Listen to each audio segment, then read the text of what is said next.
Hello, everyone. I am Pooja Malik. I have been working for Sedai from the past 1 year as a principal engineer. And before that, I was with Salesforce working in compute and database. So today I'm going to present you with optimizing Kubernetes applications for performance and cost.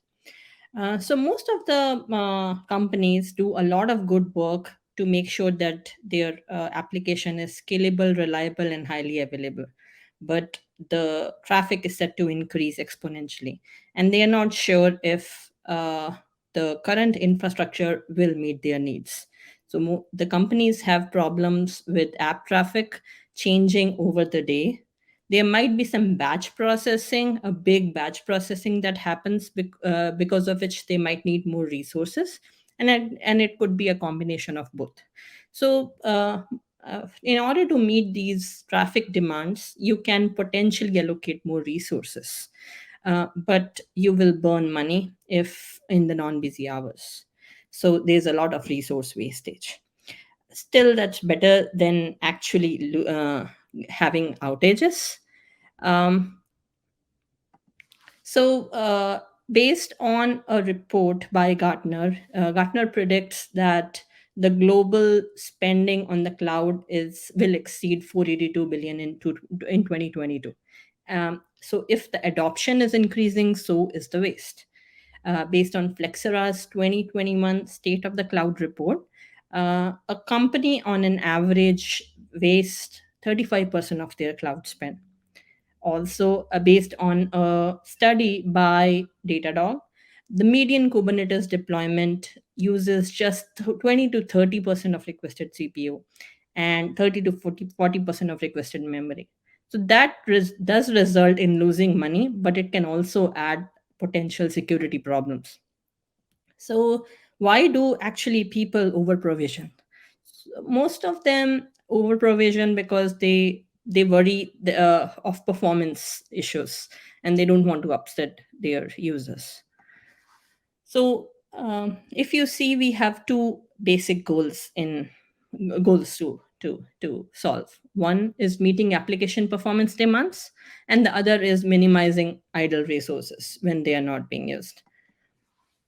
As most of you would have guessed, the solution here is autoscaling. AWS themselves says that autoscaling is the biggest pillar of optimizing cost and performance. So Kubernetes offers two flavors of scaling. You can scale at the node level. Again, you can add more nodes and scale horizontally, and you can also change the instance types and scale vertically. Then there is pod level scaling. Again, it can so that there they offer the horizontal pod autoscaler and vertical pod autoscaler. So again, you can increase the number of pods or uh, add resources. So you can think of a pod as an application instance, and the pod contains a multiple one or two more containers, and that container acts as a single unit. So how what HPA does is, so when there is a traffic demand, HPA will add pods if your computational need increases, and it will remove pods if the resource usage is decreased. Um, Horizontal pod autoscaler most generally works on CPU and memory metrics, but it can also work on some custom metrics. So now let's see how horizontal pod autoscaler works. So horizontal pod autoscaler checks metrics every 30 seconds. Then it once the threshold is reached, it updates the number of replicas inside the deployment or replica controller, and that's how the pods get added. And it usually is it has a cooldown of usually 3 to 5 minutes for any scale up or scale down. So this works great as long as you have resources in you have space in your cluster. But even if horizontal pod autoscaler wants to, and if there is no space, it won't be able to schedule more pods. So the solution there is you should always run HPA with a cluster autoscaler. So what cluster autoscaler does is it adds more nodes, more resources to your cluster. So for example, in this case, it will add more machines, it will add more nodes so that your pods can be scheduled on it. So let's see how cluster autoscaler works. So cluster autoscaler checks for pods in pending state every 10 seconds. Once it sees that the pod is in pending state, it attempts to contact the cloud provider and the cloud provider tries to grant a node. Once the node is granted, it gets added to your cluster and is ready to serve pods. And after that, your Kubernetes scheduler will allocate those pending pods to the new node. Now this is great, but there it's not necessary that all the applications will scale well horizontally. There are few stateful applications like databases, which where adding new pods it's very difficult to really scale them horizontally, and most of them will need sharding or some kind of read-only replicas.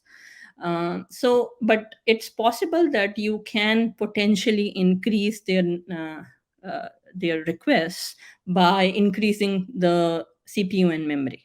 So that's where vertical pod autoscaler comes into picture. So vertical pod autoscaler sets scales up or down the request and limits.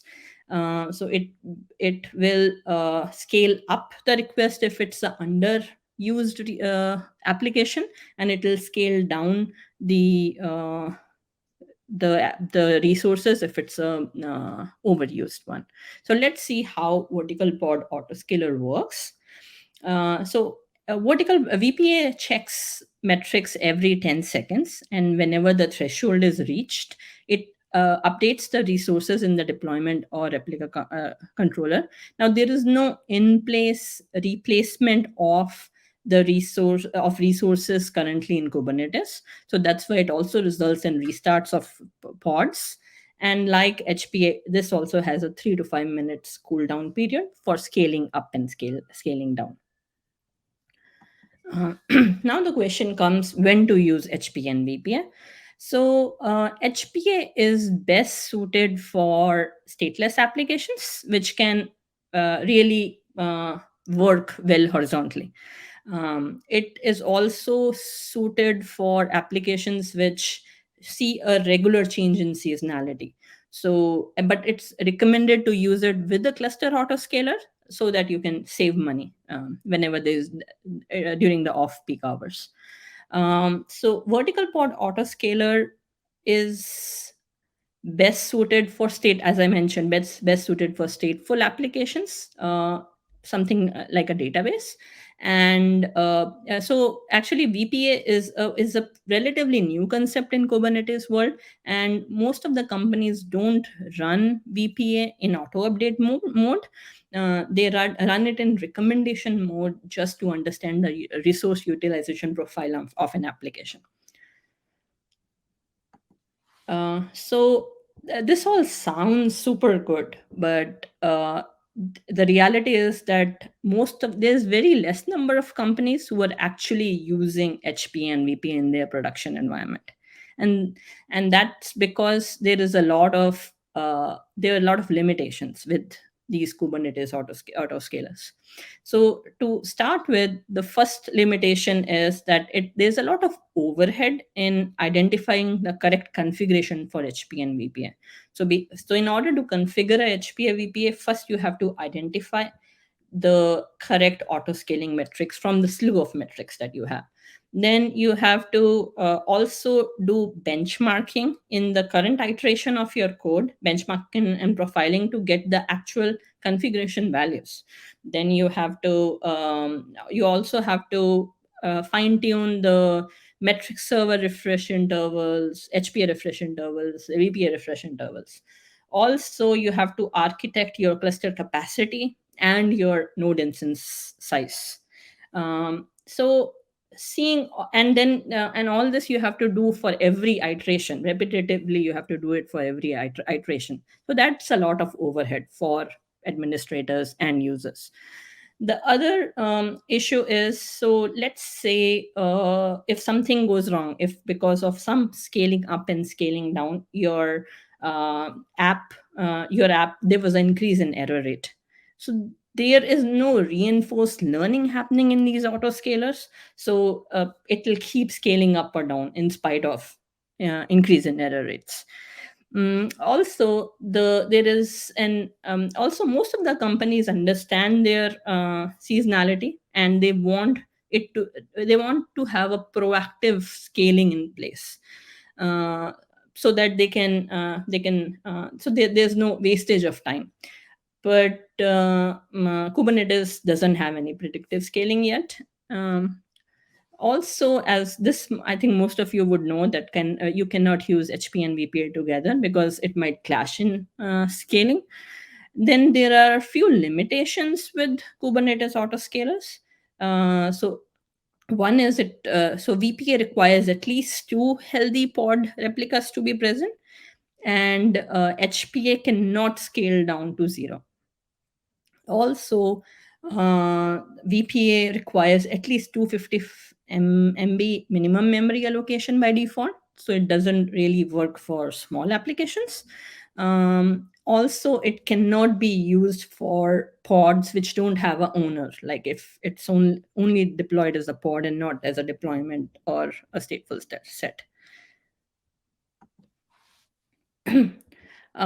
So cluster autoscaler, like HPA and VPA, cluster autoscaler also has a lot of limitations. The first one is that there's limited support. So the actually this is the open source version of cluster autoscaler, so it doesn't cover the regional instance groups. Also, there are restrictions on how many maximum nodes it can handle at a time. So it handles up to 1,000 nodes, 30 pods each. Also, the scale time, the scale down time is pretty. The cooldown period for scale down time is pretty high. It is 10 minutes. The scale up time is the scale up is usually if it's associated with a pod node selector. Pod is associated with a node selector, it will not scale up. The restrictions on scale down is maximum 10 nodes at a time, and it has to have a minimum of 20% CPU usage for it to scale down. Then there are a few pod challenges also, that if there is a pod disruption budget and a local storage associated, then it will not scale down. So that's a wrap up for my presentation for today. Few final thoughts are that so as we have established here that scaling is the key for optimizing performance and cost. Kubernetes does provide an awesome declarative foundation for it, but as we mentioned that there's a lot of overhead on the administrator. Um, the administrator has to uh, decide on the autoscaling metrics. They have to decide on, they have to architect the cluster capacity, the node instance. They have to uh, uh, basically benchmark your application for deciding all the configurations and everything, and that has to happen for each iteration of the code. So it's a lot of overhead. Also, the conclusion is that we do need a true autonomous system, which can which can actually solve these issues for us. And you'll see in the next coming few sessions that that how at Sedai we have tried to overcome this issue and have gone with a completely different thought process of optimizing cost and performance. I think that's it from my side. Unless anybody has any questions, So I see a question here. Why can't HPA and VPA be used together? So one of the reason HPA, I've read it somewhere at a lot of places that you can use HPA and VPA together, but for VPA, if you're using CPU and memory for HPA, you should use you should use some custom metrics for VPA. But the problem is that even if you use a custom metrics, let's say you are using CPU for HPA and you're using, let's say, traffic for VPA. And most of the time, if the traffic is increasing, your CPU utilization will also increase. So it's harder it's basically it's possible that it might still clash with autoscaling. Okay, here's Hari and Dijesh from my team who have joined here, and they'll also be answering questions. Okay, I see a second question. Actually, did you guys want to add something to why HP and VPA can't be used together? Nothing. You did well, Pooja. Do you have anything to add? No, same Pooja. If you have custom metrics or external metrics available, you can use HPA and VPA together. But using the default metrics, don't go for it. Okay. I see another question. How will you configure HP and VPA for stateful sets, stateful workloads?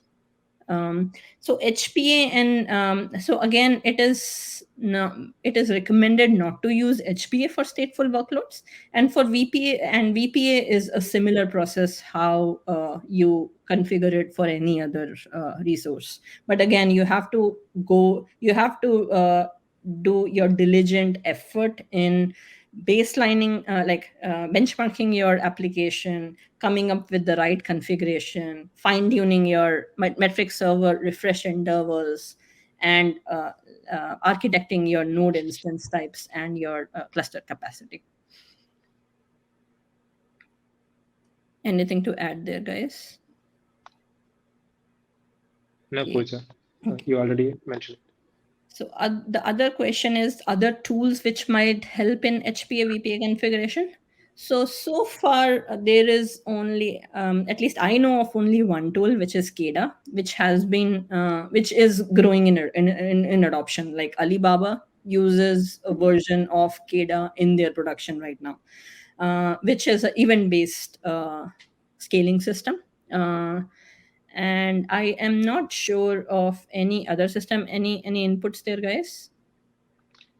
No, as far as I remember, Keda is there. Using Keda, you can actually trigger scaling, and you can also manage HPS. You can give inputs to HPA to scale up, scale down, and all using Keda. And Scala do support multiple event sources. You can scale it based on SQS queues. You can scale it based on Kinesis streams, Lambda events. Variety of source inputs are there. And based on that, you can trigger HPA, or even you can create your other scaled objects so that you can scale from zero as well.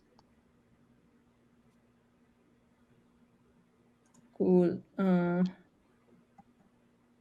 So if there are no more questions. So, Pooja, there's one which is, how does compliance change management work with autonomous systems? So I'll take that.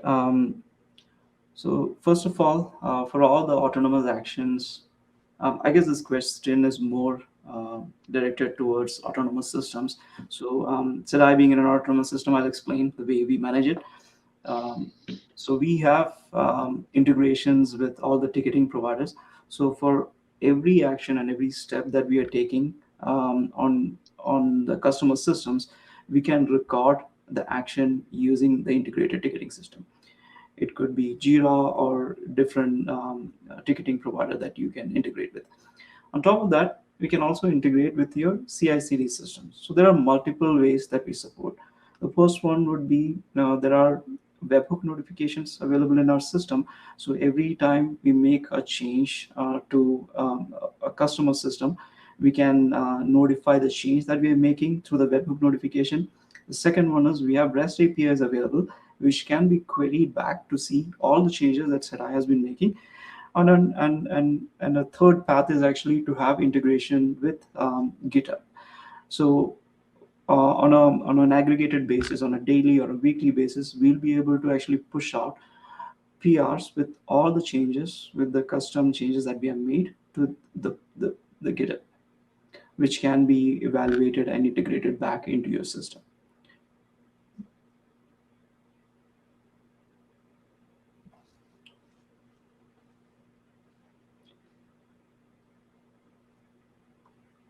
Okay, got one more question. Yeah. So the question says, anything to watch out to manage performance for Kubernetes deployments? Scaling is definitely one. The other, any other inputs? Setting right CPU memory limits.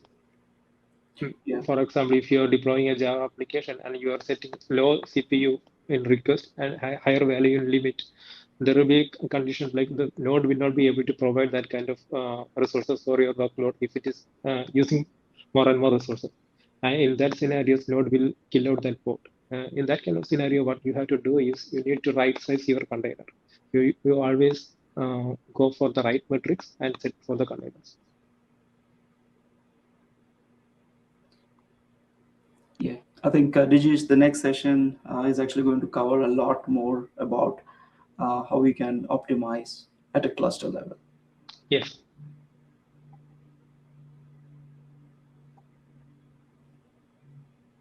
Okay. Okay, I don't see any other. Okay, looks like. Let's give 2 more minutes. Sure.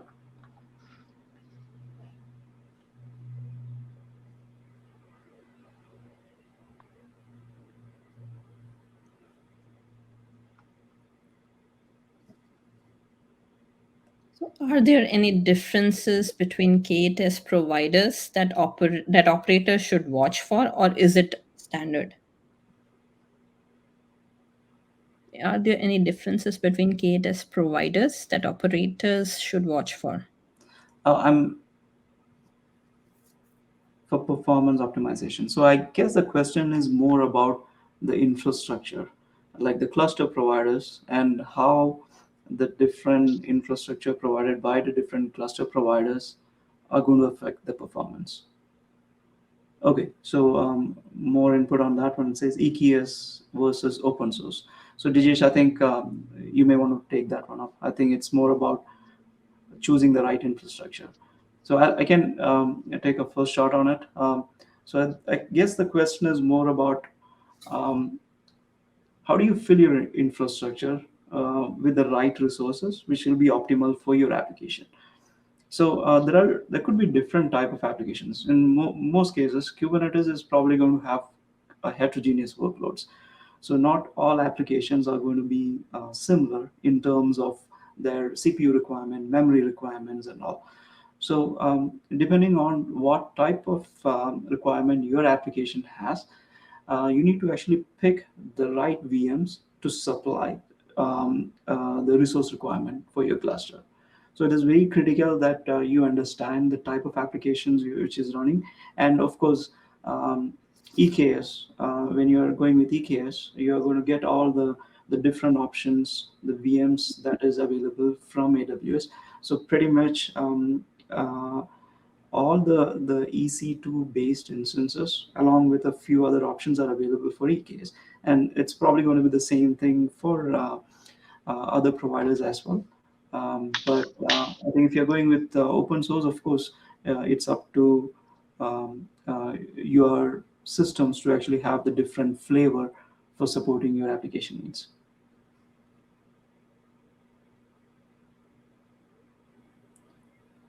Dinesh, is there anything else that you want to add? No, from other perspective, even in EKS, they are using vanilla Kubernetes. If you're deploying your own Kubernetes, it's the same. What you are getting from EKS or AKS or any GKE, whatever the cloud provider provide, they will control, they will take care of the control plane. You don't have to worry about managing the control plane. All you have to worry about is what It's about your workloads and where it should be running. And the underlying Kubernetes, it's the same.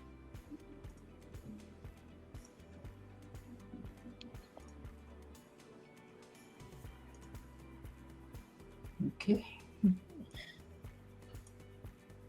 I think that's it for the questions. So that's a wrap up. Next up, coming Dijesh.